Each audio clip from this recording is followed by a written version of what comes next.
అభివృద్ధి విషయంలో నేను ఎల్లప్పుడూ మీ వెంట ఉంటానని పవన్ కళ్యాణ్ గారు మాకెప్పుడూ కూడా దిశానిర్దేశం చేస్తా ఉంటారు.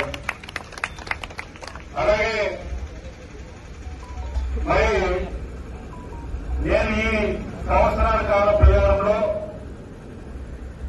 పాలకొండ నియోజకవర్గంలో అతి తక్కువ సమయంలో మన నియోజకవర్గంలో చాలా చక్కనైనటువంటి అభివృద్ధి కార్యక్రమాలకి మనం శ్రీకారం చుట్టాం. ఈరోజు అభివృద్ధి సంక్షేమం చూస్తే రాష్ట్రం అంతా కూడా కూటమి ప్రభుత్వంలో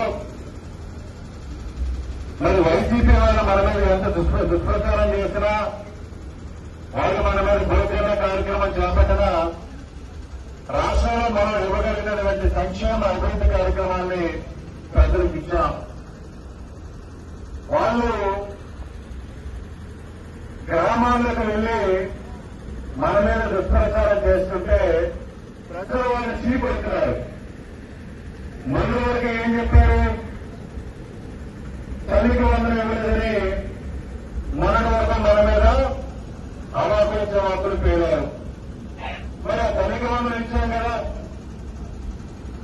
తల్లికి వందనం ఇచ్చి ఈరోజు ఆ తల్లి ఎవరైతే